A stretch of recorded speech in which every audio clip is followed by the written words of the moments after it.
You may be eligible for. Call 833-995-GOLD. That's 833-995-GOLD. Hi, I'm Rich Krebs. I farm pistachios with my wife Lee in Madera County. Hey, here's a shocking fact. Did you know that pistachios are grown in 25 counties in California? That's totally nuts. In fact, you can't drive from Southern California to Northern California without driving through pistachio country. So pull that car over at the next stop and pick up some delicious, nutritious pistachios, sustainably grown right here in the heart of California. Our family thanks you. Learn more from American pistachio growers at AmericanPistachios.org. I have lots of options for my holiday shopping, but I prefer to shop at Rayleigh's and Bel Air. They're family-owned with deep local roots, and they're committed to giving back to the community. My donations to their nonprofit Food for Families stay local, so I know I'm helping feed families in my community. Rayleigh's and Bel Air also support local schools with give-back programs and community events, and they always carry plenty of locally sourced meats and produce.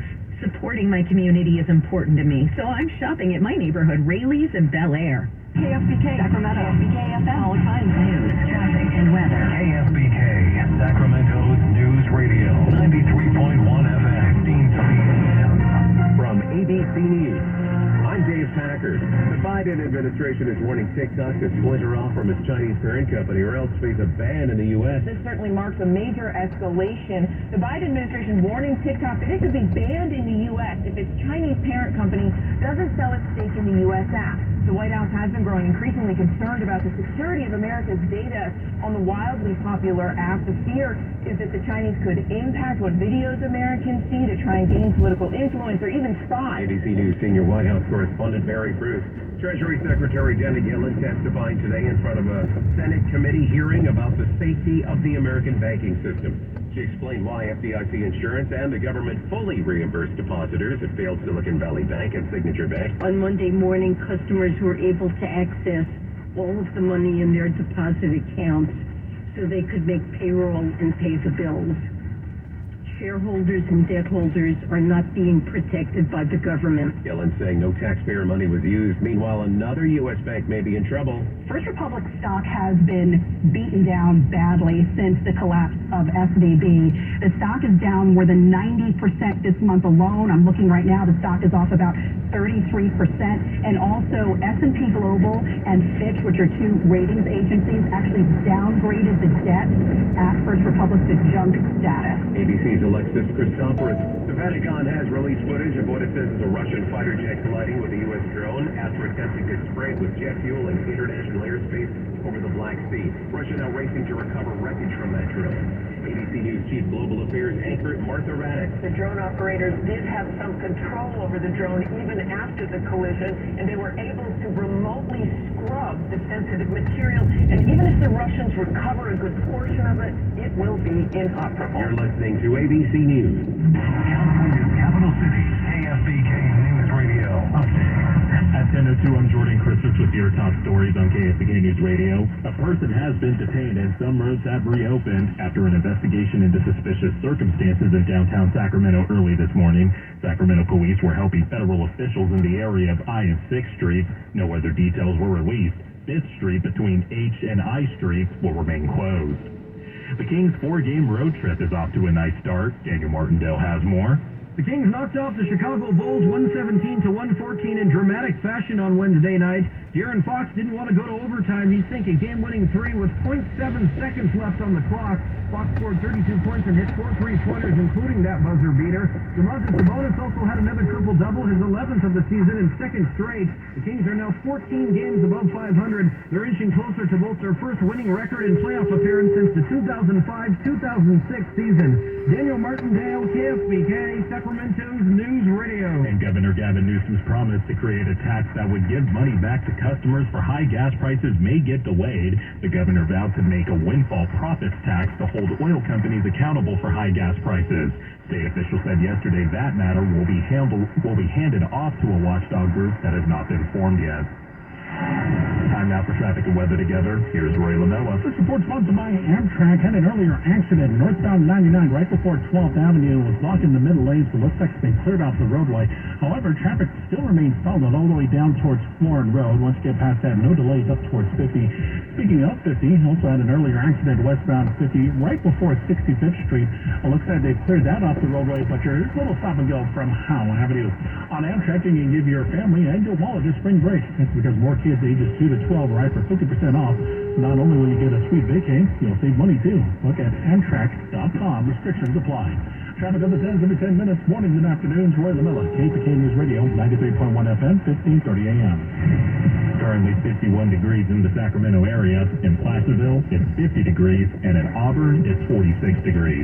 Jordan Christmas, KPK News Radio. Breaking news, local news, traffic and weather. Trusted for 100 years. KFBK, Sacramento's News Radio. Hi there, it's Pat Walsh, and St. Patrick's Day is coming up. Isn't that a great time to bring your pot of gold to my friends at Roseville Numismatics and Coin Shop? Seriously, if you have gold, silver, platinum jewelry, rare coins, coins older than 1964, stop on by the company that I trust, that you can trust too.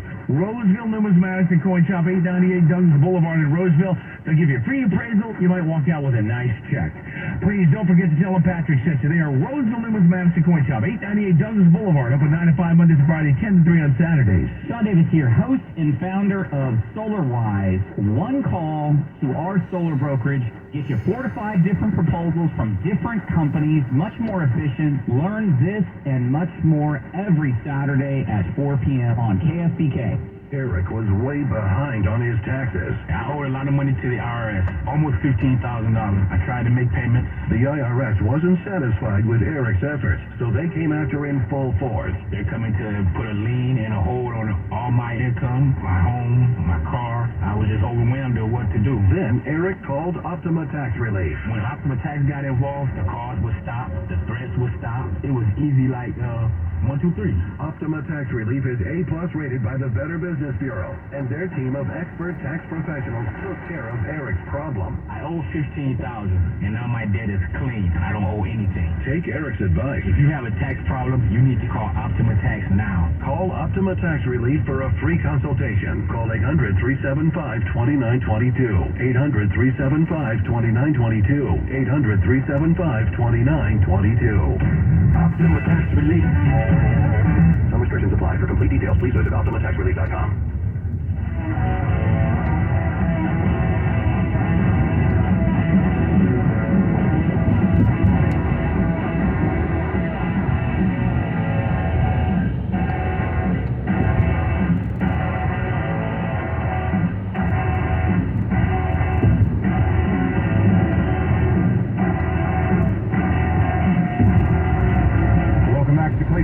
Buck Sexton Show. I can't say that I have left my heart in San Francisco. I've only been there a couple of times. I think. Once, twice maybe. It is a beautiful city. It was. Physically, geographically a beautiful city. It has some problems. So, it has some issues. Right now, you've probably seen the videos, and it is a Democrat enclave. It is really the distillation of lifestyle coastal liberalism in one city, in one place. In some sense, the purest Democrat urban ecosystem you could find of the lifestyle liberal variety. So Nancy Pelosiism reigns supreme in San Francisco. And we see what's happened. Far from being a place where many of us think of Full House. Remember the show Full House? I grew up watching that show. Really enjoyed it. Watched Full House for many years. And, it's a beautiful house. And I think now, well, I don't know what it is now, but at one point that was like a $4 million house. They were they did, Danny Tanner and John Stamos and Dave Coulier, whatever. They're all living together. Anyway. San Francisco is a very safe city, culturally vibrant, beautiful, a lot of good things. A lot of great things. And not even. Right? It's unfortunately gone in a direction where people are leaving as fast as they reasonably can. The city of San Francisco now faces a budget deficit of $728 million. That's a big budget. You know, San Francisco's not that big. That's a big problem. And the bigger problem, in a sense, isn't just a deficit, is that there's no sign of this getting better. It relies largely on property taxes to fund services. And you could play this similar scenario out in a lot of Democrat-run cities across the country. But the downtown offices are at about a 30% vacancy. 29% is the actual data that I have in front of me here. So almost, call it a third of the downtown office empty in San Francisco. So they've got a lot of problems. They've got a lot of issues right now. And they're still going to keep spending a whole lot of money. And they don't want to change their redistributive mechanisms in place. The lifestyle liberalism / Marxism that is the animating ideology of San Francisco.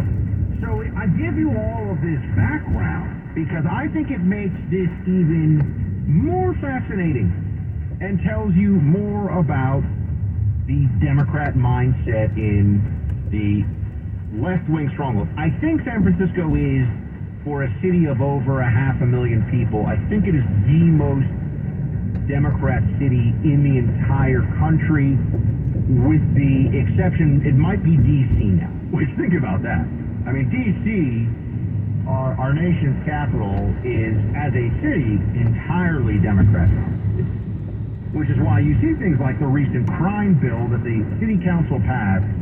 They have a massive increase in carjackings in D.C., which is a form of armed robbery that threatens someone's life or their car. They have not car theft, carjacking. You know, get out of the car or I'm going to stab you or shoot you. That's what a carjacking is. The D.C. City Council is like, we're punishing carjackers too harshly. That's real. That was in their most recent crime bill. That even Joe Biden had to go along with the Republicans in blocking. He's like, you guys ready? Okay. In San Francisco, I just told you they're approaching $1 billion budget hole for this year, and it's going to be, that's their projection, it's going to be worse because what business in its right mind, I don't even care what its politics are, is going to move into downtown San Francisco right now? Think of one? No, they're all breaking the leases and getting out of there as soon as they possibly can, and that's not going to change. Because it wasn't just about COVID, obviously, it was about all these other factors as well. It is with that backdrop that I tell you that the reparations committee that has been hired by the city of San Francisco is now advising a $5 million a person lump sum payment to every eligible black resident of San Francisco, a guaranteed income of $97,000 per year for 250 years, elimination of personal debt and tax burdens, and homes for $1. I am reading that here. Okay, that is the actual reporting here. I don't know what the best part of this is. I mean, $5 million in a lump sum, that's nice. That helps a lot. Obviously. Like, I would love a $5 million lump sum. Sign me up for that. The elimination of any personal debt and any need to pay any taxes, and a home for $1. This is in a city that is facing the biggest budget crisis in my lifetime, certainly. They're spending money to have people tell them that the city residents need to give $5 million to every black resident of the city of San Francisco who, I'm trying to find there's some specifications here. You have to be, let me see. By the way, only about 6% of San Francisco's population is black, so it's less than 50,000 residents. They have to prove that they migrated to San Francisco between 1940 and 1996, prove residency for at least 13 years, have claimed to have been black on government documents for at least 10 years, and either be a descendant of someone enslaved before 1865, or, this was really interesting too, a direct descendant of someone jailed in the failed war on drugs. So by my understanding here, let's say your family migrated from Africa in like the 1980s, and someone in your, and you have a father who went to prison for, I don't know, drug trafficking of some kind. That means that you would qualify under these provisions. So I'm just here to say, I want to be very clear. I think what San Francisco's reparations committee is offering up is really reasonable. It is not nearly enough money. $5 million a person. It should be $500 million a person. It should be $11 billion a person. Because, I mean, can you put a price tag on the historical injustices of the past? No. So clearly, we should go bankrupt, not just San Francisco, which is going to head toward bankruptcy if it does anything even approaching this. There already is heading in that direction without any of this. We should be willing to go bankrupt as a nation in order to do this, right? I mean, isn't that the mentality? I would want to ask the members of this reparations committee, and this has been passed by the San Francisco Board of Supervisors, by the way. They have embraced all of these recommendations. So it has gone beyond the committee paid to study reparations to the San Francisco Board of Supervisors. And they're the ones who are saying, we're going to have to look at this officially in June in terms of what they end up with. They're obviously not going to do all, I shouldn't say obviously, but they're not going to do all of this. But at some level, I do think it is what we call a Mott and Bailey argument. It's make it outrageous, make all these outrageous claims, so that then when the council gathers together, they say, we're going to give $200,000 to every black resident. Okay, how about that? There might be this moment, it's not $5 million. So that seems reasonable in comparison, right? $200,000 a person. City can't afford that either, but maybe that's somewhat doable. You see how that works? It's a classic bad faith argumentation tactic that people use. People use their negotiations too. Negotiations are generally a little different. There's another tactic called anchoring, right? So if I'm going to buy a watch from somebody, I can say to them, I've bought and sold watches on the fly before. It's an interesting process in New York. I could say to them, hey, that's a really nice, $3,000 watch. Well, they want $6 for it, and I just said it's a nice $3,000 watch. I am angry. That's the purpose of that negotiation. And those of you who are in sales, you guys and gals know all this backwards and forward. But Mott and Bailey argumentation is a little bit different when you take this a much more expansive position in order to actually advance and protect a, by comparison, reasonable position, right? This is why I say, we should give $5 million per black resident in reparations, and $97,000 a year for 250 years. I don't even think being really to 100. So there's a lot of stuff. But the point being, after all that, then the committee can maybe say, all right, so we're just going to do, maybe we'll do universal basic income for every black resident of, $10,000. Wait a second. That sounds so reasonable in comparison. So I wouldn't dismiss all of this as just bluster from the San Francisco Council and its reparations committee. I think there's a possibility that they do try something here. But I'm just going to keep pointing out, $5 million a resident, those are low numbers. You need to get those numbers up. I'm at $50 million. San Francisco, why don't you take this problem seriously? $50 million per black resident sounds far more social justice worthy. I think 50 million. Right? That's what it is. It's just as crazy as their numbers, folks. So what difference is it? You know what I mean?